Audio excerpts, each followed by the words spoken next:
சந்திப்போம் சிந்திப்போம் சர்வதேச யோகா தினத்தையொட்டிய சிறப்பு நிகழ்ச்சியில் இன்று யோகா சிகிச்சையாளர் மற்றும் யோகா பயிற்றுனர் அருமனை KM ஆதர்ஷ் அவர்களுடன் நேர்முகம்.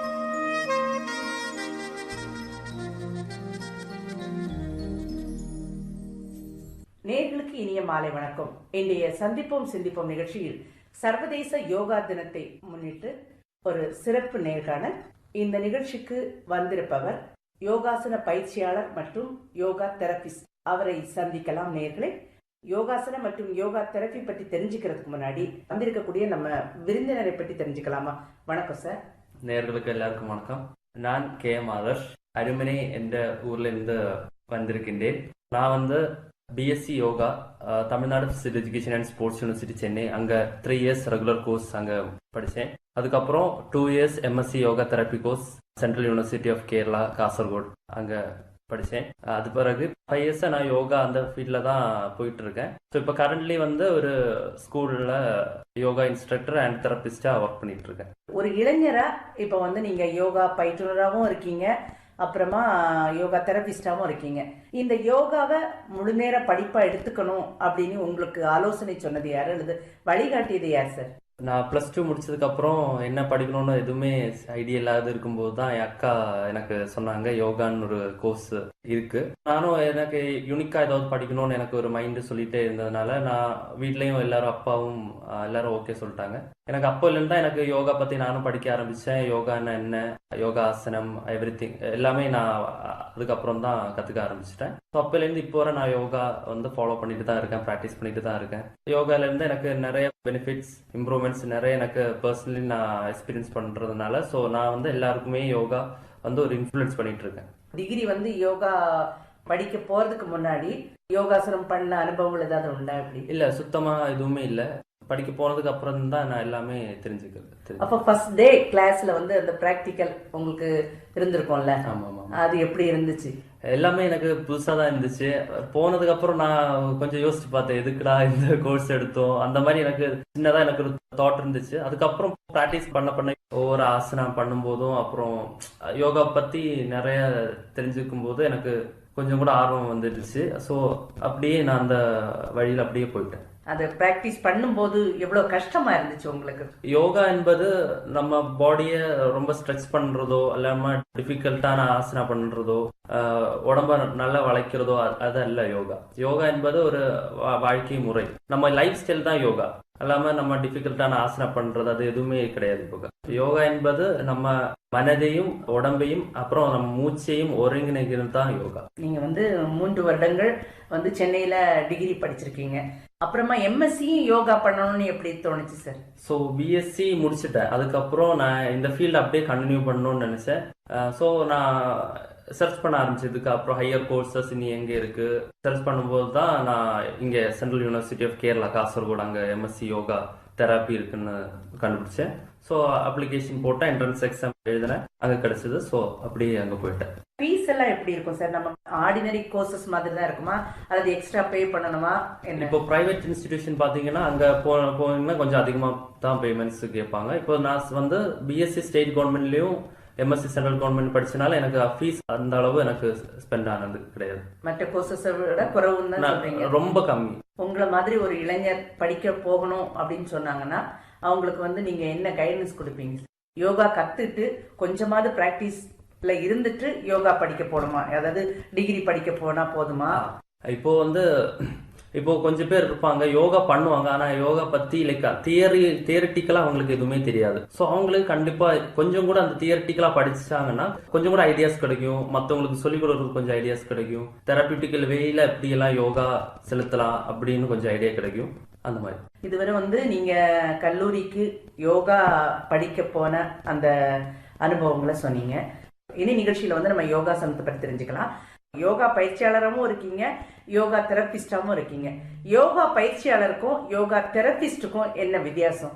யோகா இன்ஸ்ட்ரக்டர் என்பது எல்லாருக்குமே யோகா சொல்லி கொடுக்கறது. ஃபார் எக்ஸாம்பிள் ஸ்கூல் சில்ட்ரன்ஸ்க்கு யோகா சொல்லி கொடுக்கறது, காலேஜ் ஸ்டூடெண்ட்ஸுக்கு, அப்புறம் டீச்சர்ஸ், இல்லைன்னா பப்ளிக் அவங்களுக்கு யோகா சொல்லி கொடுக்கறது தான் யோகா இன்ஸ்ட்ரக்டர். யோகா தெரபிஸ்ட்னு வரும்போது பர்டிகுலரான ஏதாவது ஒரு டிசீஸ், ஏதாவது ஒரு நோய் அதை சரிப்படுத்துறதுக்காக நம்ம கொடுக்குற பர்டிகுலர் யோகா ஆசனாஸ் இருக்கு. அதுதான் யோகா தெரபிஸ்ட். இப்போ ஒரு பயிற்சியாளரா நீங்க ஒரு பயிற்றுனரா வந்தா உங்களுக்கு ஒரு பாடத்திட்டத்துப்படி வரிசையா சொல்லிக் கொடுப்பீங்க. இப்போ ஒரு நோயாளியா உங்ககிட்ட ஒருத்தங்க வரும்போது என்ன மாதிரி ஒரு அணுகுமுறை உங்களுக்கு இருக்கும்? இப்போ ஒரு நோயாளியா ஒரு ஆள் வரும்போது நம்ம முதல்ல அவங்க இப்போ எப்படிதான் அவங்க ஹாஸ்பிட்டல் போறாங்கன்னா அவங்க கம்ப்ளீட் ஹிஸ்டரி டேக் பண்ணுவாங்க, செக் பண்ணுவாங்க. அதே மாதிரி தான் இங்க யோகாலே வரும்போது அவங்க ஏதாவது பிரச்சனை ஃபேஸ் பண்றாங்கன்னா அதுக்கு முன்னாடி நம்ம அவங்க கேஸ் ஹிஸ்டரின்னு ஒன்று எடுப்பாங்க. சேமஸ் லைக் டாக்டர் தான் யோகா தெரபிஸ்டுமே. ஸோ அதுக்கப்புறம் அவங்களுக்கு என்னெல்லாம் யோகா பண்ணலாம், யோகா ஆசனங்கள் பண்ணலாம், என்னெல்லாம் பிரீத்திங் எக்ஸசைஸ் பண்ணலாம் அப்படின்னு நாங்கள் ஒரு சஜஷன்ஸ் கொடுப்போம் அலாங் வித் ட்ரீட்மெண்ட். எந்த நோய்க்காக உங்களிடம் ட்ரீட்மெண்ட்டுக்கு நோயாளி அதிகமா வர்றாங்க? இப்போ இந்த ஜெனரேஷன்ல பாத்தீங்கன்னா மோஸ்ட்லி யங்ஸ்டர்ஸ் ஒரு 25 to 30 அந்த மாதிரி ஏஜ்ல தான் நிறைய வந்துட்டு இருக்காங்க. அவங்க மெயினா ஃபேஸ் பண்ற விஷயம் லோவர் பேக் பெயின் அப்புறம் நெக் பெயின். இது கம்ப்ளீட்லி இந்த ஜெனரேஷன்ல வரக்கூடிய விஷயம் தான். பிகாஸ் அவங்க உட்கார்ற போஸ்டர், உட்கார்ற விதம், அப்புறம் எப்போதுமே மொபைல் போன் பார்த்துட்டு இருக்கிறது. ஸோ ஆப்வியஸ்லி கண்டிப்பா நெக் பெயினும் வரும், லோவர் பேக் பெயினும் வரும். இதுதான் இந்த ஜெனரேஷன்ல நான் மோஸ்ட்லி எனக்கு கிடைக்கிற கேஸ். இதுக்கு தெரபிஸ்டா என்னென்ன பயிற்சிகள் சொல்லி கொடுப்பீங்க? ஸோ இப்போ லோவர் பேக் பெயினுக்கு நம்ம யோகா தெரப்பின்னு வரும்போது ஃபர்ஸ்ட் மெயினா பண்ற ஆசனா புஜங்காசனா, கோப்ரா போஸ்ன்னு சொல்லுவோம். இந்த ஆசனா பண்ணும்போது நம்ம லோவர் பேக் பெயின் ரொம்ப பேக்ல ஆர்ச் ஆகும்போது நம்ம லம்பார் ஸ்பைனும் தொராசிக் ஸ்பைன் எல்லாமே ஸ்ட்ரெச் ஆகும், ரொம்ப ஃபிளெக்சிபிலிட்டி ஆகும். அப்போ அந்த லோவர் பேக் பெயின் கொஞ்சம் கம்மியாகும். இந்த ஆசனா தான் நான் மோஸ்ட்லி எல்லாருக்கும் ரெக்கமெண்ட் பண்ணுவேன். புஜங்காசனம் எப்படி செய்யணும் நம்ம நேயர்களுக்கு நீங்க கொஞ்சம் சொல்ல முடியுமா சார்? ஃபர்ஸ்ட் யோகா பண்றதுக்கு எல்லாருக்குமே ஒரு யோகா மேட் தேவை. அதுக்கப்புறம் ஒரு என்விரான்மெண்ட், ஒரு அமைதியான ஒரு என்விரான்மெண்ட் வேணும். அதிக சத்தம் எதுவும் இல்லாம நல்ல காமான ஒரு என்விரான்மெண்ட். புஜங்காசனம் பண்றதுக்கு முதல்ல மல்லாக்கு படுக்கணும். படுத்துட்டு உங்க 2 கையையும் மார்பு பக்கத்துல வச்சுக்கிட்டு லைட்டா உங்க அப்பர் பாடியை கொஞ்சம் அப்படியே மேல கொண்டு வரணும். கொண்டு வந்து லைட்டா ஒரு ஆர்ச் பேக்வர்ட்ஸ் பண்ணணும், வளையணும்னு கொஞ்சம். ஆமா, கொஞ்சம் பேக்ல வளையணும். இதுதான் புஜங்காசனம். முதுகு வலிக்கு இந்த புஜங்காசனம் பண்ணலாம்னு சொன்னீங்க. மற்றபடி நீங்க இந்த இப்ப உள்ள வாழ்க்கை முறையில இளைஞர்கள் பெரியவங்களை எல்லாரும் பாதிக்கிறது இந்த கழுத்து வலியும் தானே. அதுக்கான ஆசனம் ஒரு தெரபிஸ்டா என்ன சொல்வீங்க சார்? கழுத்து வலிக்கு நீங்க முதல்ல செல்போன்ஸ் யூஸ் பண்றது கொஞ்சம் கம்மி பண்ணணும். எப்போதுமே நம்ம செல்போன்ஸ் யூஸ் பண்ணும்போது கழுத்து பெண்ட் பண்ணி பார்க்கவே கூடாது. எப்போ நம்ம ஸ்ட்ரைட் ஃபார்வர்டா கொஞ்சம் வசதி ஒரு கொஞ்சம் கேப் வச்சுதான் நம்ம மொபைல் போன் யூஸ் பண்ணணும். அதுக்கப்புறம் அந்த கழுத்து வலிக்கு நீங்க லைக் தெரப்பி வைஸ் பார்க்கும்போது just loosening exercise, neck movements தான். நீங்க நெக்குக்கு அதிகமா நீங்க மூவ்மெண்ட்ஸே கொடுக்க மாட்டீங்க. போன் பார்க்கும்போது அவ்வளவா மூவ்மெண்ட்ஸே கொடுக்க மாட்டீங்க. அப்போ மசில் கம்ப்ரஷன் ஆகி உங்களுக்கு பெயின் வரும். ஸோ அதுக்காக நீங்க எப்பவுமே நெக் மூவ்மெண்ட்ஸ், நெக் எக்ஸசைஸ் பண்ண போது up down and left right இது மட்டும் டெய்லி காலையில எழுந்து உடனே பண்ணா உங்களுக்கு ஃபுல்லா ரிலாக்ஸ் ஆயிடும் நெக். சும்மா விளையாட்டா பண்ணாலே போதும். சும்மா விளையாட்டு உங்களுக்கு உட்கார்ந்த இடத்துல உங்களுக்கு பண்ணலாம். இப்ப நேயர்கள் நம்ம ரேடியோ கேட்டுட்டு இருக்காங்க. நான் உங்ககிட்ட இப்ப பேசிட்டு இருக்கேன். இப்பவே நான் கொஞ்சம் ட்ரை பண்றேன் இல்ல, கொஞ்சம் ரிலாக்ஸா இருக்கும். எப்படி மேல அதுவும் நம்ம ஒரு பிரீத்திங் பேட்டர்ன்ல தான் பண்ணணும். இன்ஹேல் பண்ணும்போது தலை மேலையும், எக்ஸேல் பண்ணும்போது தலை கீழையும். மூச்சு உள்ள இழுக்கும் போது மேல தலை மேலோட்டும். எக்ஸேல் பண்ணும்போது செஸ்ட் நம்ம நெக் சின் செஸ்ட்ல தொடரணும். மூச்சை வெளியே எடுக்கும் போது நாடி கீழே வரணும். இன்ஹேல் பண்ணும்போது மறுபடியும் மேல, மூச்சை உள்ள எடுக்கும் போது திருப்பியும் மேல. அப்போ இந்த மூச்சு தான் கவனமா இருக்கணும். யோகால பிரீத் ஒரு இம்பார்ட்டன்டான ஒரு விஷயம். பிரீத் கண்ட்ரோல் பண்ணி தான் நம்ம எப்பவுமே யோகா பண்ணணும். மூச்சு விடுதல்ல நம்ம ரொம்ப கவனமா இருக்கணும். மூச்சு பயிற்சி முக்கியம். ஆனா ஒவ்வொரு யோகாசன பயிற்சிக்கும் நம்ம மூச்சை தான் கவனிக்கணும்னு சொல்றீங்க. ஆமா, சூரிய நமஸ்காரம் எடுத்தா கூட எல்லாமே நம்ம ஒரு ஸ்டெப் பண்ணும்போது அதுக்கு இன்ஹேல் அண்ட் எக்ஸேல் கண்டிப்பா பண்ணணும். அது பண்ணலைன்னா நமக்கு அந்த ஆசனா பண்றதுல பிரயோஜனமே கிடையாது. இப்ப நீங்க சூரிய நமஸ்காரம்னு சொன்னீங்கல்ல, சூரிய நமஸ்காரம் எந்த நோய்க்கான ஒரு தெரப்பியா இருக்கு? சூரிய நமஸ்காரம் இந்த நோய்க்கு தான் பண்ணணும், இந்த நோய்க்கு தான் பண்ணக்கூடாது அப்படி எதுவுமே கிடையாது. எந்த நோய்க்கு வேணாலும் சூரிய நமஸ்கார், சின்ன குழந்தைங்கள்ல இருந்து பெரியவங்களுக்கு வர சூரிய நமஸ்கார் எல்லாருக்குமே பண்ணலாம். அதுல எந்த லிமிடேஷன்ஸும் கிடையாது, எந்த ஒரு கான்ட்ராண்டிகேஷன்ஸுமே கிடையாது, எல்லாருக்குமே பண்ணலாம். ஏன் பண்ணலாம்னு சொல்றேன்னா அந்த அளவுக்கு பெனிஃபிட்ஸ் சூரிய நமஸ்கார்ல அடங்கி இருக்கு. சூரிய நமஸ்காரம் பண்றதுனால நம்ம தலையிலிருந்து கால் வர இருக்கிற எல்லா தசைகளும், எல்லா எலும்புகளும், எல்லா நரம்புகளும் எல்லாமே ஒரே டைம்ல ஆக்டிவேட் ஆகும். எல்லா மசில்ஸும் மூவ்மெண்ட்ஸ் கிடைக்கும். எல்லாம் நம்ம உடம்புல இருக்க எல்லா பிளட் சர்க்குலேஷன் அதிகமாகும், நம்ம பிளெக்சிபிலிட்டி இம்ப்ரூவ் ஆகும். நம்ம கான்சென்ட்ரேஷன் இம்ப்ரூவ் ஆகும். அப்படி பல விதமான பெனிஃபிட்ஸ் வந்து சூரிய நமஸ்காரம்ல இருக்கு. அதனாலதான் எல்லாருமே சொல்றாங்க காலையில எழுந்த உடனே ஒரு சூரிய நமஸ்காரம் சன் சல்யூட்டேஷன் பண்ணா நம்ம அந்த நாள் வந்து நல்லா உற்சாகமா இருக்கும். காலையில அந்த சூரிய உதிக்கிற டைம் அந்த டைம்ல நம்ம பண்றதுதான் சூரிய நமஸ்காரம். அந்த டைம்ல பண்ணாதான் நமக்கு கரெக்டா என்னெல்லாம் பெனிஃபிட்ஸ் கிடைக்குமோ அதெல்லாம் கரெக்டா அந்த டைம்ல கரெக்டா கிடைக்கும். இப்ப காலையில வெட்ட வெளியில பண்ண முடியாதவங்க என்ன மாதிரி சூழ்நிலையில பண்ணலாம்? ஒன்னும் பிரச்சனை இல்லை. இந்த ஒரு யோகா என்விரான்மெண்ட் இருந்தாலே போதும், உங்களுக்கு பண்ணலாம். அந்த ஒரு அமைதியான சூழ்நிலையில பண்ணலாம்னு சொல்றீங்க? ஆமா, கண்டிப்பா. அந்த சூரிய நமஸ்காரம் என்ன முறையில பண்ணணும் அப்படின்னு சொல்லி கொடுக்கலாம் சார்? ஓகே, சூரிய நமஸ்காரம் வந்து ஒரு 12 ஸ்டெப்ஸ் அடங்குற ஒரு எக்ஸசைஸ் ஆக்சுவலி. முதலில் பிரணமாசனா. நிமிர்ந்து நிற்கவும், இரு கால்களையும் சேர்த்து வைத்து மார்பின் முன் கைகளை வணக்கம் நிலையில் இணைக்கவும், சுவாசத்தை இயல்பாக வைத்துக் கொள்ளும். இது வந்து சூரிய நமஸ்காரோட முதல் ஸ்டெப். இரண்டாவது ஸ்டெப் பாத்தீங்கன்னா ஹஸ்த உத்தானாசன. மூச்சை உள்ளிழுத்து ஒரு கைகளையும் மேலே தூக்கி உடலை மெதுவாக பின்புறமாக வளைக்கவும். மூன்றாவது ஸ்டெப் பாத ஹஸ்தாசன. மூச்சை வெளியேற்றி இடுப்பிலிருந்து பின்புறமாக குனிந்து உள்ளங்கைகளை கால்களின் அருகில் தரையில் வைக்க முயற்சிக்கவும். இது வந்து பாதஹஸ்தாசன. நாலாவது முறை வந்து அஸ்வ சஞ்சலாசன. மூச்சை உள்ளிழுத்து வலது காலை பின்புறமாக நீட்டி இடது காலை மடக்கி வைத்து தலையை உயர்த்தி முன்னோக்கி பார்க்கவும். ஐந்தாவது முறை தண்டாசன. மூச்சை நிறுத்தி இடது காலையும் பின்புறமாக கொண்டு சென்று தலையிலிருந்து குதிகால் வரை உடலை நேராக வைத்திருக்கவும். ஆறாவது முறை அஷ்டாங்க நமஸ்காரம். மூச்சை வெளியேற்றி முழு கால்கள், மார்பு, தாடை ஆகியவற்றை தரையில் வைத்து இடுப்பை சற்று உயர்த்தி வைத்திருக்கவும். உடலின் 8 பகுதிகள் தரையை தொடும். இது வந்து அஷ்டாங்க நமஸ்காரம். அதுக்கப்புறம் பாத்தீங்கன்னா புஜங்காசன. மூச்சை உள்ளே இழுத்து மார்பை உயர்த்தி தோள்களை தளர்வாக வைத்து மேலே பார்க்கவும். இது வந்து புஜங்காசன. 8வது ஸ்டெப் பாத்தீங்கன்னா பர்வதாசன. மூச்சை வெளியேற்றி இடுப்பை மேலே தூக்கி உடலை தலைக்கீழ வி வடிவில் வைத்துக் கொள்ளவும். 9வது ஸ்டெப் பாத்தீங்கன்னா அஸ்வ சஞ்சலாசன. மூச்சை உள்ளிழுத்து வலது காலை முன்னால் கொண்டு வந்து இடது காலை பின்புறமாக நீட்டி மேலே பார்க்கவும். அதுக்கப்புறம் பாத ஹஸ்தாசன. மூச்சை வெளியேற்றி இடது காலையும் முன்னால் கொண்டு வந்து மீண்டும் முன்புறமாக குனியவும். அதுக்கப்புறம் 11th ஸ்டெப் பாத்தீங்கன்னா ஹஸ்த உத்தானாசனம். மூச்சை உள்ளிழுத்து மெதுவாக நிமிர்ந்து கைகளை மேலே தூக்கி உடலை சற்று பின்புறமாக வளைக்கவும். கடைசி ஸ்டெப் வந்துட்டு மறுபடியும் பிரணமாசனம். நம்ம முதல்ல பண்ண ஆசனா தான் கடைசியும் பண்றோம். பிரணமாசனம். மூச்சை வெளியேற்றி கைகளை மார்பின் முன் வணக்க நிலையில் கொண்டு வந்து ஆரம்ப நிலைக்கே திரும்புவோம். இவ்வளவும் தான் நம்முடைய சூரிய நமஸ்காரா. மொத்தம் 1 to 12 ஃபுல் ஸ்டெப் வந்து இவ்வளவுதான். இந்த முறைப்படி நீங்கள் தினமும் சூரிய நமஸ்காரம் செய்து வந்தால் உங்களுடைய உடல் ஆரோக்கியமானதாகவும் உள்ளத்தை மகிழ்ச்சி நிறைந்ததாகவும் நிலைநிறுத்தி வாழ்க்கையை இனிமை நிறைந்ததாக மாற்றலாம் என்பது உண்மை. யோகாசனம் எத்தனை வயசுல இருந்து எத்தனை வயசு வரை பண்ணணுங்கிற ஒரு லிமிடேஷன் உண்டா எப்படி சார்? யோகாசனம் வந்து சின்ன பிள்ளையில இருந்து பெரியவங்களுக்கு வர பண்ணலாம்.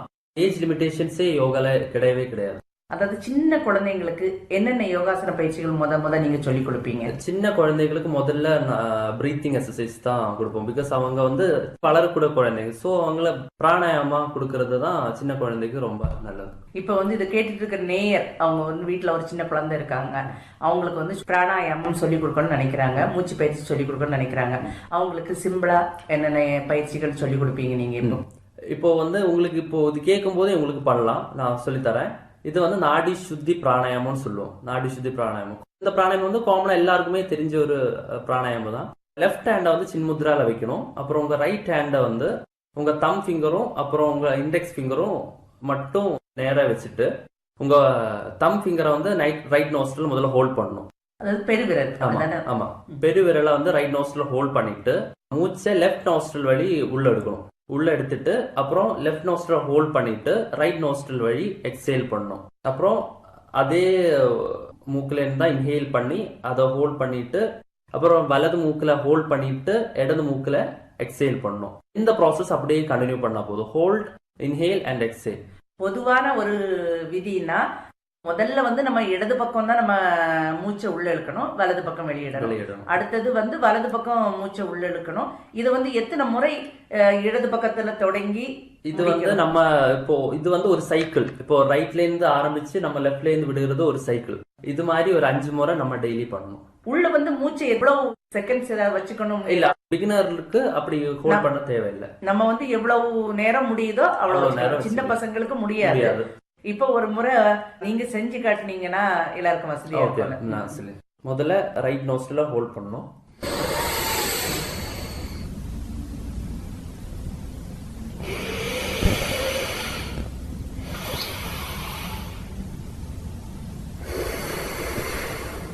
இது வந்து ஒரு சைக்கிள்.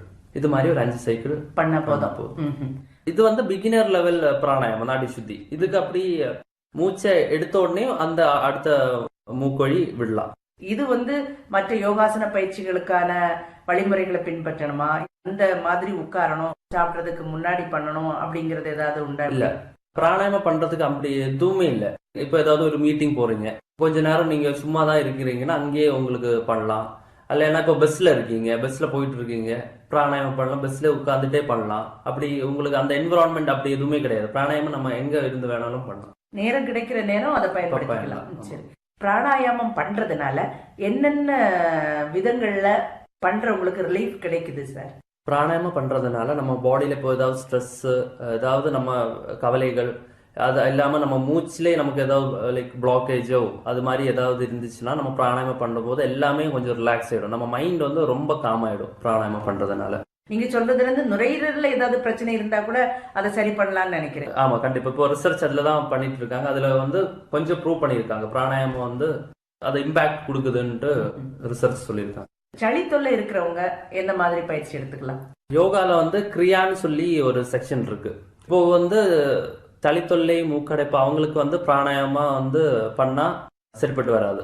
கொஞ்சம் கூட அவங்க கஷ்டப்படுவாங்க. அந்த டைம்ல அவங்க பிராணாயாமம் பண்ணாங்க, பண்றதுக்கு சிரமம் இல்லையா? பண்றதுக்கு சிரமம். ஸோ அவங்க வந்து அந்த டைம்ல பிராணாயாமம் பண்றதை விட யோகால கிரியான்னு சொல்லி ஒரு செக்ஷன் இருக்கு, கிரியா யோகான்னு. அதுல வந்து ஜலநீதி, சூத்திரநீதி அப்படி கொஞ்சம் செக்ஷன் இருக்கு. இது வந்து நம்ம இன்டர்னல் கிளென்சிங்னு சொல்லுவோம் யோகால. யோகாலேயே ஒரு ப்ராப்பர்ட்டி. இதை யூஸ் பண்ணி நம்ம வந்து நம்ம நேசல வந்து கிளீன் பண்றதுக்கான ஒரு டூல். அந்த டூல் யூஸ் பண்ணி நமக்கு வந்து கிளீன் பண்ணலாம். அது பண்றது என்னன்னா நம்ம மூக்குல இருக்க ஏதாவது சளி ஏதாவது இருந்துச்சுன்னா வெளியே வந்துடும். அது ஒரு ட்ரீட்மெண்ட். ஆமா, ஒரு தெரப்பி மாதிரி. தெரபிஸ்ட் தான் அது பண்ண முடியும். இல்ல மேம், தெரபிஸ்ட் இல்ல மேம். அது வந்து சொந்தமாவே, ஆனா வித் கைடன்ஸ் சுயமாவே நம்ம பண்ணிக்கலாம். கிரியையில வந்து ஜலநதி, சூத்திரநதி, வஸ்திரதௌத்தி அண்ட் வாமன தௌத்தி 4 கிரியா வந்து இதுல அடங்கியிருக்கு. 4 வந்து நம்ம பாடியில இருக்க இன்டர்னல் கிளென்சிங்னு சொல்லுவோம். இன்டர்னலி நம்ம பாடியில இருக்கிற வேஸ்ட் அப்புறம் மற்ற இதெல்லாம் எப்படி வெளியேற்றுவோம்னு தான் இந்த கிரியா சொல்லுது. முதல்ல வந்து ஜலநதி பண்றதுக்காக நமக்கு வந்து ஒரு யோகா பாட்டு தேவை. ஒரு பாத்திரம் மாதிரி இருக்கும். அதுல நம்ம கொஞ்சம் சுடு தண்ணியும் அப்புறம் கொஞ்சம் உப்பும் கலந்து நம்ம கண்ணீர் டேஸ்ட்டுக்கு அதை ரெடி பண்ணணும். நம்ம கண்ணீர் எப்படி டேஸ்ட் ஆகுமோ அது மாதிரி ரெடி பண்ணிட்டு ஒரு மூக்கோழி அந்த தண்ணியை நம்ம எடுக்கணும். எடுத்துட்டு அடுத்த மூக்கோழி அந்த தண்ணி அப்படியே ஃப்ளோ ஆகும். இதுதான் ஜலநிதினு சொல்லுவோம். இது வந்து அண்டர் கைடன்ஸ் தான் பண்ணணும். தனியா யாருமே வீட்டுல கண்டிப்பா பண்ணக்கூடாது. இது வந்து ஜலநிதி. சூத்திரநிதினு சொல்றது ஒரு 5 இன்ச்சு டியூப் இருக்கும். அந்த டியூபை வந்து நம்ம முதல்ல மூக்கு வழி எடுத்துக்கிட்டு வா வழி அப்படியே எடுக்கணும். இதுதான் சூத்திரநிதி. அப்புறம் வஸ்திரதௌத்தின்னு சொல்லும்போது ஒரு 10 இன்ச்சு கிளாத். நம்ம வந்து அந்த 10 இன்ச்சு கிளாத்தை வந்து தொண்டையில முழுசா முழுகிட்டு அது மொத்தமா வயிற்றுல நம்ம இறக்கிட்டு அப்புறம் திரும்பி ஃபுல்லாவே வெளியே எடுக்கணும். இது வந்து வஸ்திரதௌத்தி. அதாவது வெளியே கொஞ்சம் நீண்டுட்டு இருக்கும். அந்த பாக்கியை வந்து நம்ம பிடிச்சு கடைசியில எடுத்து இழுக்கணும். மொத்தமாவே முழுக கூடாது. அப்புறம் வந்து வாமன தௌத்தின்னு சொல்லும்போது ஒரு 4 or 5 liters of salt water, உப்பு வெள்ளத்தை நம்ம ஒரே அடியா குடிக்கணும். குடிச்சிட்டு அது ஃபுல்லாவே வாந்தி எடுக்கணும். இதுதான் வாமன தௌத்தி. இது பண்ணும்போது நம்ம உடம்புல இருக்கிற எல்லா வேஸ்டும் அது கூட சேர்ந்து வந்துடும். வயிற்றுக்குள்ள இருக்கக்கூடிய வேஸ்டும் வெளியே வந்துடும். அதோட சளியும் எல்லாமே வெளியே வந்துடும். இதுதான் இன்டர்னல் கிளென்சிங்னு சொல்லுவோம். கிரியாவோட 4 வழிமுறைகளை சுருக்கமா சொல்லிட்டீங்க. ஆனா அது வந்து ஒரு தெரபிஸ்டோட கண்காணிப்புல, தெரபிஸ்டோட முன்னிலையில தான் செய்யணும்னு நினைக்கிறேன். கண்டிப்பா. சளி தொல்லைக்கு எந்த ஒரு ஆன்டிபயோட்டிக் எடுக்காம இயற்கை மருத்துவம் இல்லையா இது? கண்டிப்பா. இந்த கிரியா ட்ரீட்மெண்ட் எத்தனை வயதுல இருந்து நீங்க பண்றீங்க? 10 வயசுல இருந்து மேல்பட்டவங்க எல்லாருமே பண்ணலாம். 10 வயசு கீழே இருக்கிறவங்களுக்கு வந்து அவங்க வந்து டெவலப்பிங் ஸ்டேஜ், அவங்க நர்வ்ஸ் எல்லாம் ரொம்ப சென்சிட்டிவா இருக்கும், மூக்குல இருக்கிற நர்வ்ஸ் எல்லாம். ஸோ இந்த கிரியா பண்ணும்போது மேபி அந்த நர்வ்ஸ் எல்லாம் டேமேஜ் ஆகிறதுக்கு சான்சஸ் இருக்கு. ஸோ 10 வயசு மேல இருக்கிறவங்களுக்கு தான் இந்த ட்ரீட்மெண்ட். இதுல இருந்து நமக்கு நிவாரணம் கிடைக்கிறதுக்கு ஒரு எளிய வழியான கிரியா ட்ரீட்மெண்ட் பற்றி தெரிஞ்சிட்டோம். இதற்கு அடுத்ததாக யோகாசனம். இது வந்து நம்ம வாழ்க்கையோட இணைந்ததுதான், நம்முடைய பண்பாடோட இணைந்ததுதான் அப்படின்னு எல்லாரும் சொல்றோம். ஆனா அது நம்ம ஒவ்வொரு செயல்கள்லயும் அந்த யோகாசனம் இருக்கு. தனியா வந்து யோகாசனம் செய்யணும் அப்படிங்கிறது இல்லாம நம்ம வேலைகளை செஞ்சாலே யோகாசனமா அது நம்ம உடலுக்கு நம்ம உள்ளத்துக்கும் பலன் அளிக்கக்கூடியதா இருக்குன்னு சொல்றாங்க. அது எந்த விதத்துல உண்மை சார்? கண்டிப்பா. இப்ப பண்டைய காலத்தில் பாத்தீங்கன்னா இந்த அளவு டெக்னாலஜிஸ் அந்த டைம்ல இல்ல. சோ எல்லாருமே அவங்க வேலையை தான் சொந்தமா தான் பார்ப்பாங்க. லைக் 20-30 இயர்ஸ் பேக் பாத்தீங்கன்னா எல்லாருமே எழுந்த உடனே குளத்துக்கு போய் அங்கேயே குளிக்கிறது, நடக்கிறதே ஒரு வாக்கிங், ஒரு எக்ஸசைஸ் ஆயிடும். அப்புறம் அங்க போய் ஆற்றுல குளிக்கிறது. பெண்கள் பாத்தீங்கன்னா முற்றத்துல கோலம் போடுறது, இதே ஒரு யோகா இதுலதான் வரும். ஸோ இப்போ பாத்தீங்கன்னா அது எதுவுமே கம்ப்ளீட்டா கிடையாது. இப்போ எழுந்த உடனே எல்லாரும் ஃபர்ஸ்ட் மொபைல் போன் தான் எடுத்து பாக்குறாங்க. அதனாலதான் யோகா பண்றது அவசியமா இருக்கிறது இந்த காலத்துல. அதாவது நம்ம வந்து நம்மளுடைய அன்றாட வாழ்வில் ஒவ்வொரு செயல்களிலுமே வந்து யோகாசன பயிற்சி இருக்கு. அதுல வந்து நம்ம குளிக்கிறதுல இருந்து தொடங்கலாம். காலையில நம்ம வந்து இப்போதை குளிக்கிறதுக்கும் முன்னாடி ஒரு 30 வருடங்களுக்கு முன்னாடி குளிக்கிறதுலயும் என்ன வித்தியாசம், அதுல இருந்து என்ன யோகாசன பயிற்சிகளை நம்ம இப்ப மிஸ் பண்றோம்? கரண்ட் ஜெனரேஷன் பாத்தீங்கன்னா எல்லாருமே ஷவர்ல தான் குளிக்கிறாங்க. அது வந்து ரொம்ப தவறான ஒரு விஷயம். ஷவர்ல குளிக்கும் போது ஃபர்ஸ்ட் வந்து தண்ணி உச்சந்தலையில தான் போயிடும். அது வந்து நம்ம உடம்புக்கு ரொம்ப கெடுதல். முன்னாடி பாத்தீங்கன்னா எல்லாருமே குளத்துல போய் குளிப்பாங்க. முதல்ல அவங்க காலை தான் நினைப்பாங்க, அதுக்கப்புறம் தான் உடம்பு, அதுக்கப்புறம் தலை. அது இயற்கையாவே நடக்கக்கூடிய ஒரு விஷயம். இதுதான் நம்ம கரெக்டான ஒரு முறை. அதாவது முதல்ல வந்து நம்ம குளிக்கும் போது காலில் தான் தண்ணி படணும். ஆமா, கண்டிப்பா. முதல்ல காலில் தண்ணி படணும், அதுக்கப்புறம் உடம்புல, அதுக்கப்புறம் நம்ம தலையில. இதுதான் கரெக்டான வே குளிக்கிறதுக்கு. முதல்ல தலையில தண்ணி பட்டா என்ன ஏதாவது மாற்றங்கள் இருக்குமா? ஏதாவது பின் விளைவுகள் இருக்குமா? ஆமா, பின் விளைவுகள் பாத்தீங்கன்னா இதனாலதான் நமக்கு சளி ஏற்படுறது, அப்புறம் வந்து நமக்கு திடீர்னு நெக் பெயின் வந்துடும், இந்த மாதிரி விளைவுகள்.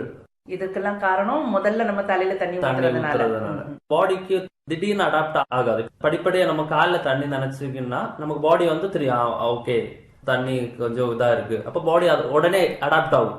நீங்க முதல்ல தலையில தண்ணி ஊத்தீங்கன்னா பாடிக்கு தெரியாது. சோ வந்து ரியாக்ஷன் நடக்கும். இதனால கொஞ்சம் பின் விளைவுகள், எதிர் விளைவுகள் இருக்கு.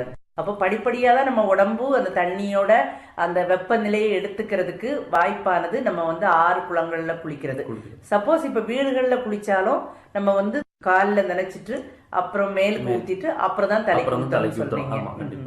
குளத்துல குளிக்கும் போது நம்ம குளத்துல முங்குவோம், அப்புறம் நீச்சல் அடிப்போம். நீச்சல் அடிக்கிறது வந்து ஒன் ஆஃப் த பெஸ்ட் பிராக்டிஸ்னு சொல்லுவோம். பிகாஸ் நீச்சல் அடிக்கும் போது நம்ம கையில இருக்கிற எல்லா muscles, hand muscles, shoulder muscles, அப்புறம் நம்ம பாடி, அப்டமன், உடம்புல இருக்கிற எல்லா தசைகளும் அந்த டைம்ல நமக்கு வந்து ஆக்டிவேட் ஆகும். ஆக்டிவேட் ஆகிறதுல நம்ம பிளட் சர்க்குலேஷன் இம்ப்ரூவ் ஆகும், நம்ம கான்சென்ட்ரேஷன் கரெக்டா அதுக்கு மேல போகும். அது வந்து ஒன் ஆஃப் த பெஸ்ட் பிராக்டிஸ்னு சொல்லுவோம். இது வந்து நம்ம யோகால வந்து ரிலேட் பண்ணுவாங்க. அப்புறம் வந்து காலையில பெண்கள் வந்து கோலம் போடுறது. பெண்கள் வந்து காலையில கோலம் போடுறதுக்கு எல்லாருமே குத்த வச்சு இருந்து தான் கோலம் போடுவாங்க. இந்த குத்த வச்சு இருக்கிறது ஒரு யோகாசனம் தான். யோகால மலாசனம்னு சொல்லுவோம். கோலம் போட்டோம்னா நம்ம அறியாமலே ஒரு யோகாசன பயிற்சி செய்யறோம் இல்லையா?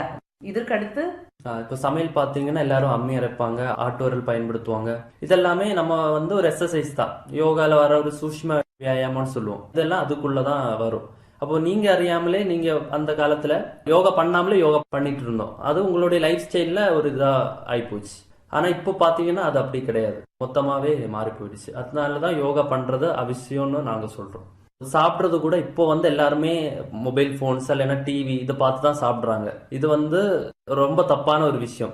நம்ம சாப்பிடும்போது எப்பவும் நம்ம சாப்பாடை பார்த்து தான் சாப்பிடணும். அதை சாப்பிட்டு நல்லா மெந்து துவைச்சு தான் சாப்பிடணும். அதுதான் சாப்பிட்றதுக்கான ஒரு கரெக்ட் வே. இப்போ நீங்க டிவி பார்த்து சாப்பிடும்போது நீங்க கரெக்டா அதை சூ பண்ண மாட்டீங்க, அது கரெக்டா இன்டைஜஷன் ஆகி போகும். அதாவது இப்போ வந்து சாப்பிடும்போது யாரும் வந்து பிளேட்டை பார்த்தோ குனிஞ்சோ சாப்பிட்றது இல்ல, நிமிர்ந்து செல்ல பார்த்து தான் எல்லாரும் சாப்பிட்றோம். என்ன சாப்பிட்றோங்கிறது நமக்கு தெரியாது, என்ன ருசியா இருக்குங்கிறது தெரியாது, என்ன இடத்துல இருக்கோங்கிறது எதுவுமே தெரியாது. ஆனா கண்ணும் மனமும் வந்து செல்போன்ல தான் இருக்கும். இப்போ சாப்பிட்றதுல நம்ம வந்து ரொம்ப நல்லது கீழே உட்கார்ந்து சாப்பிட்றது தான் ரொம்ப நல்லது. ஏன்னா கீழே உட்காரும் போது நம்ம கீழே வந்து குனிஞ்சு சாப்பிடுவோம். ரொம்ப முன்னாடி இல்லாம கொஞ்சம் பெண்ட் பண்ணி தான் நம்ம சாப்பிடுவோம். அப்படி சாப்பிடும்போது நம்ம நெக் மூவ்மெண்ட்ஸ் இருக்கும், லோவர் பேக்ல கொஞ்சம் மூவ்மெண்ட்ஸ் இருக்கும். அப்புறம் கீழே உட்காரதே ஒரு நல்ல ஒரு பிராக்டிஸ். காலகட்டத்துல வந்து யோகா தெரப்பி மூலமா என்னென்ன நோய்களை குணப்படுத்த முடியும் சார்? உடனடியா எதுவுமே சரி பண்ண முடியாது. சரிப்படுத்துறதுக்கான ஒரு வே தான் யோகா. படிப்படியா தான் அது வந்து சரி பண்ண முடியும். ஃபார் எக்ஸாம்பிள், இப்போ மன ரீதியான நோய்கள், இப்போ ஸ்ட்ரெஸ், ஆன்சைட்டி, டிப்ரெஷன் இப்படிலாம் பார்த்தீங்கன்னாலும் அது ஒரு ஸ்டெப் பை ஸ்டெப் தான். மருந்து மாத்திரைகள் கொடுத்தோம்னா அது வந்து அந்த ஒரு டெம்பரரியா தான் அது வந்து கியூர் ஆகும். உடனே வந்து அது ஒரு ரிலீஃப் கிடைக்கும். ஆனா யோகா பண்றதுனால நமக்கு அது வந்து பெர்மனன்ட்லி அது வந்து ஒழிக்க முடியும். உடனே நமக்கு அந்த ரிசல்ட் கிடைக்காது. படிப்படியா தான் நமக்கு கொஞ்சம் ரிசல்ட். நீங்க வந்து யோகா தெரப்பி மூலமா என்னென்ன நோய்களுக்கு ட்ரீட்மெண்ட் கொடுத்துட்டு இருக்கீங்க? என்னென்ன நோய்களுக்கு ட்ரீட்மெண்ட் கொடுத்தா விரைவா நிவாரணம் கிடைக்கும் இந்த யோகா தெரப்பி மூலமா? யோகால வந்து குறிப்பிட்ட நோய்களுக்கு மட்டும்தான் ட்ரீட்மெண்ட் அப்படி கிடையாது. எல்லா நோய்களுக்குமே யோகால இருந்து ட்ரீட்மெண்ட் இருக்கு. ஃபார் எக்ஸாம்பிள், இதய நோய்கள், நுரையீரல் சம்பந்தப்பட்ட நோய்கள், சர்க்கரை நோய், ரத்த அழுத்தம், மன அழுத்தம் அப்படிப்பட்ட எல்லா நோய்களும் யோகால வந்து ட்ரீட்மெண்ட் இருக்கு. இப்போ வந்து நுரையீரல் சம்பந்தப்பட்ட நோய்கள் பாத்தீங்கன்னா பிராணாயாமா. சர்க்கரை நோய், இப்போ சுகர் பேஷண்ட்ஸ் பாத்தீங்கன்னா நார்மல் பேசிக்கான ஆசனாஸ் தான். நம்ம அப்டமன் அசைகிற மாதிரி ஆசனாஸ், ஃபார் எக்ஸாம்பிள் தாடாசனா, ரிஷாசனா, திரிகோணாசனா, அந்த மாதிரிப்பட்ட நம்ம அப்டமன் அசைகிற மாதிரி ஆசனாஸ் வந்து சுகர் பேஷண்ட்ஸுக்கு கொடுப்போம். பிபி இருக்கிறவங்களுக்கு ரொம்ப அட்வான்ஸ் ஆசனாஸ் வந்து எப்போதுமே கொடுக்க மாட்டோம்.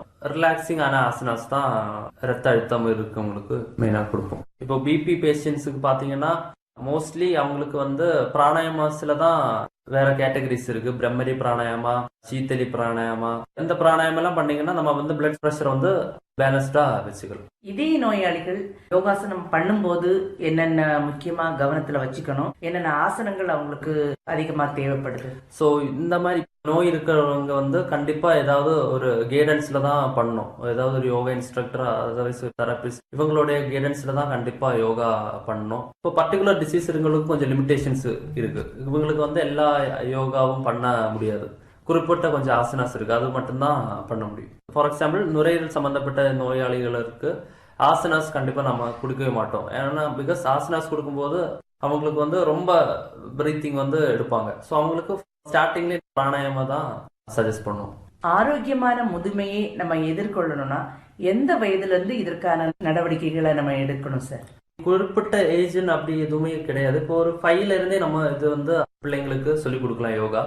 இது வந்து கொஞ்சம் ஆரோக்கியமா இருக்கிறதுக்கு கொஞ்சம் ஸ்டெப்ஸ் இருக்கு, நான் அதை சொல்றேன் முதல்ல இருந்து. அதாவது ஆரோக்கியமான முதுமையை நம்ம எதிர்கொள்ளணும்னா முதுமையில யோகாசன பயிற்சி எடுத்துக்கிட்டா போதாது, சின்ன வயசுலயே நம்ம எடுத்துக்கணும். சின்ன வயசுல இருந்து எடுத்தாதான் நமக்கு முதுமையில அந்த ரிசல்ட்ஸ் அப்போல இருந்து நமக்கு அது வந்து காமிக்கும் ரிசல்ட்ஸ். முதல்ல வந்து தினசரி உடற்பயிற்சி, ஒரு நாளைக்கு குறைந்த 30 நிமிடங்கள் நடைபயிற்சி அல்லது யோகா செய்வது உடலின் இயக்கத்தையும் தசை வலிமையையும் சமநிலையை மேம்படுத்தும். அப்புறம் சத்தான உணவு, காய்கறிகள், பழங்கள், பருப்பு வகைகள், சத்தான உணவு சின்ன வயசுல இருந்தே சாப்பிடலாம். அப்புறம் எண்ணெய் பலகாரங்கள் அந்த மாதிரி எல்லாம் கம்மி பண்ணிட்டு நல்ல நியூட்ரியன் ரிச் ஃபுட்ஸா வந்து சின்ன வயசுல இருந்து சாப்பிட்டா நம்ம பாடி வந்து நல்லா இருக்கும். அப்புறம் நல்ல தூக்கம், ஒரு நாளைக்கு 7 மணிலிருந்து 8 மணி வரை நல்ல தூக்கம் அவசியம். நல்ல தூக்கம் உடலையும் மனதையும் புத்துணர்ச்சியுடன் வைத்துக் கொள்ள உதவுகிறது. நல்ல தூக்கம் இது வந்து வரணும் அப்படின்னா என்னென்ன யோகாசன பயிற்சிகள் நீங்க வந்து பரிந்துரை செய்வீங்க சார்? நல்ல தூக்கத்துக்கு யோகால சொல்றது வந்து பிராணாயாமா அண்ட் மெடிடேஷன் தான். அப்புறம் காலையில எழுந்த உடனே நம்ம யோகா பண்ணணும். இப்போ ஒரு எக்ஸசைஸ் பண்ணும்போது நம்ம பாடி வந்து யூஸ்வலி டயர்ட் ஆகும். இந்த டயர்ட்லயே நமக்கு வந்து நைட் ஆகும்போது பாடி ரொம்ப ரிலாக்ஸ் ஆகி கண்டிப்பா தூக்கம் வரும். பிராணாயாமில பாத்தீங்கன்னா பிரம்மரி பிராணாயாமா அண்ட் கபாலபதி பிராணாயாமா. கபாலபதி பிராணாயாமா பண்ணும்போது நம்ம ஃபுல் லெங்ஸ், செஸ்ட் வந்து ரொம்ப ஃபுல் கெப்பாசிட்டியில நம்ம பிரீத் பண்ணுவோம். இது பிரீத் பண்ணும்போது நம்ம பாடி ஆப்வியஸ்லி டயர்ட் ஆகும், கண்டிப்பா தூக்கம் வரும், நல்ல பெட்டர் ஸ்லீப் கிடைக்கும். கபாலபதி பிராணாயாமான்னு சொன்னீங்கல்ல சார், அதை வந்து நம்ம நேயர்களுக்கு எப்படி பண்ணணும்னு சொல்லி கொடுக்கலாமா சார்? கபாலபதி பிராணாயாமம் வந்து எல்லாருக்குமே சஜஸ்டபிள் கிடையாது. ஏதாவது நுரையீரல் சம்பந்தப்பட்ட நோய்கள் இருந்தால் கண்டிப்பா அது பண்ணக்கூடாது. கபாலபதி என்னன்னு சொல்றேன். கபாலபதினா நம்ம வந்து அடிவயிறுல இருந்து நம்ம மூச்சு எடுத்துக்கிட்டு ஒரு 30 செகண்ட்ஸுக்கு பிரீத் அவுட் பண்ணிட்டு தான் இருக்கணும். இன்ஹேல் பண்ணவே கூடாது. முதல் மூச்சு மட்டும் நல்லா டீப் இன்ஹேல் பண்ணிட்டு அதுக்கப்புறம் ஃபுல்லா எக்ஸேல் தான் பண்ணணும். நான் வேணா ஒரு வாட்டி காமிச்சு தரேன்.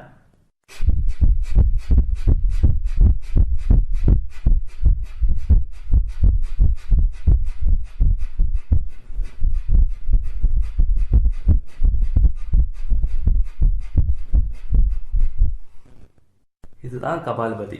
மூச்சை உள்ள இழுக்காம எப்படி வெளியே விட்டுட்டு இருக்கிறதுன்னு நினைச்சேன்.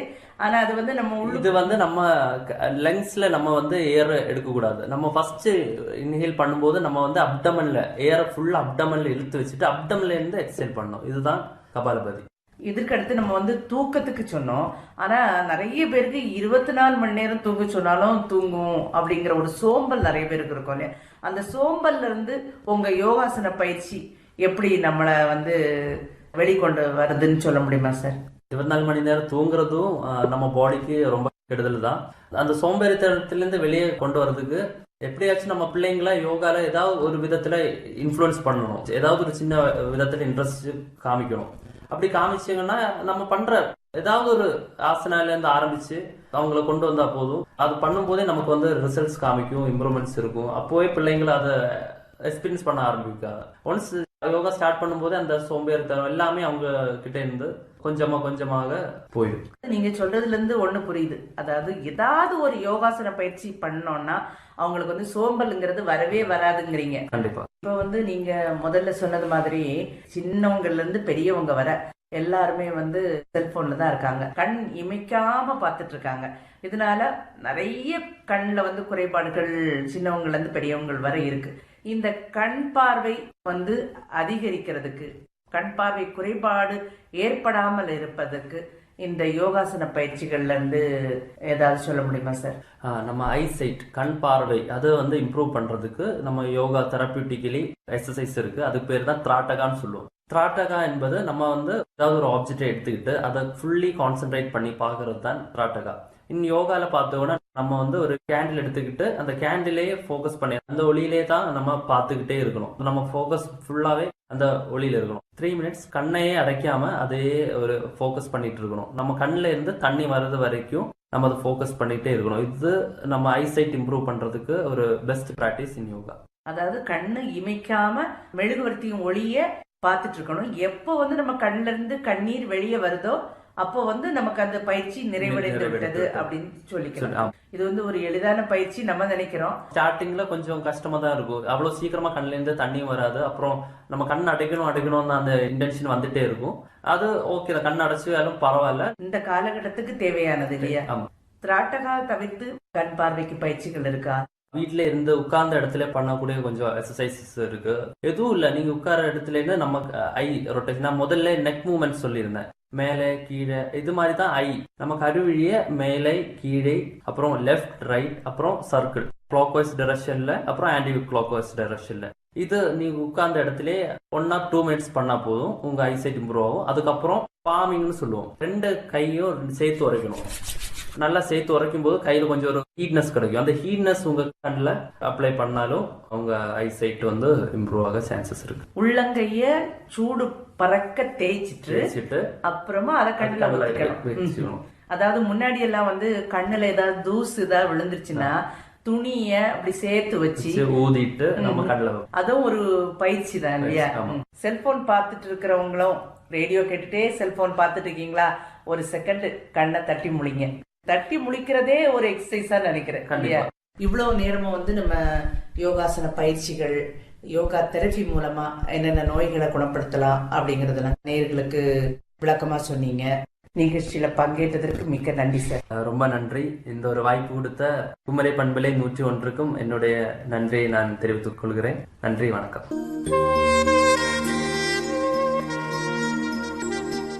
சந்திப்போம் சிந்திப்போம் சர்வதேச யோகா தினத்தையொட்டிய சிறப்பு நிகழ்ச்சியில் இதுவரை யோகா சிகிச்சையாளர் மற்றும் யோகா பயிற்றுனர் அருமனை KM ஆதர்ஷ் அவர்களுடன் நேர்முகம் கேட்டீர்கள். உடன் உரையாடியவர் N. சுதா ஆனந்தி. அமைப்பு S. நவரத்தினா.